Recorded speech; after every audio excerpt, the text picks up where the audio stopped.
It's very true. Sit to yourself and don't do anything. Watch where your mind goes. Watch where your mind is going to take you. To the most horrible of things.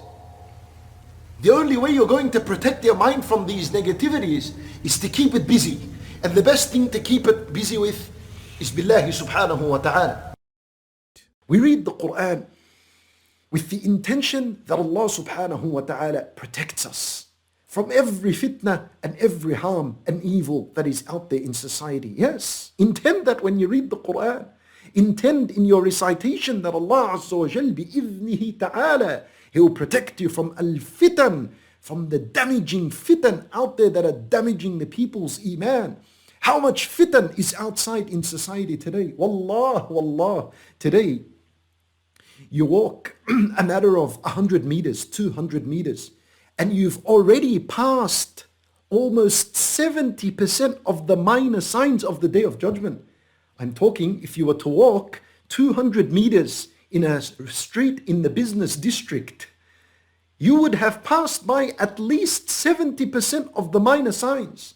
The banks of al-riba, if there are brothels, az-zina, alcohol, al-masajid that are abandoned in where no one is reading the Quran in them, no one is making dhikr of Allah in them, no one is praying sunnah in these masajid. This is a sign of the hour. When the masjid is abandoned and there's no dhikr and there's no salat of sunnah in it whatsoever. Allahu Akbar. So can you see how much fitan there is today? You see how much we're experiencing? So when you read the Quran, you read it with the intention that Allah subhanahu wa ta'ala preserves you and protects you from the fitan that is out there. Where do I get this intention from? From the hadith of Rasulullah sallallahu alayhi wa sallam, in which he said, "Man qara'a 10 ayatin min al-kahfi, 'usima min fitnati ad-dajjal." Nabi sallallahu alayhi wa sallam said, anyone who reads 10 ayat from Surah Al-Kahf. Other narrations would mention that these are the first 10 ayat of Surah Al-Kahf, and some narrations suggest that they are the last 10 ayat of Surah Al-Kahf.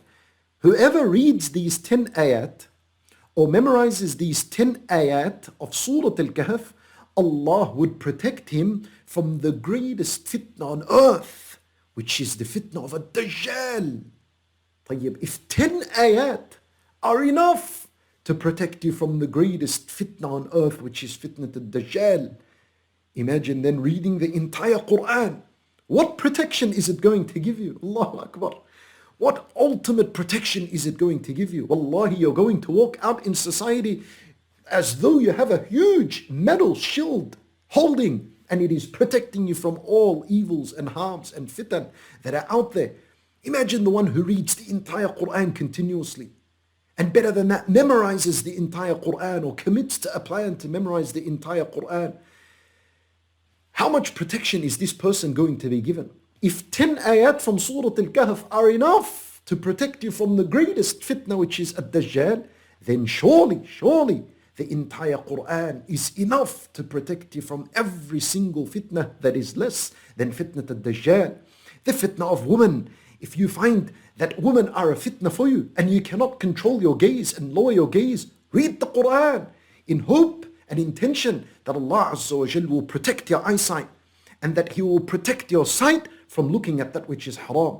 If music is a fitna to you, read the Quran and listen to the Quran in the intention that Allah Azza wa Jal protects your hearing from ever listening to something that displeases Allah Azza wa Jal of music or backbiting or slandering and whatever it is. Use your time wisely and read this Quran with the intention, as we said, that Allah subhanahu wa ta'ala protects you from the evil.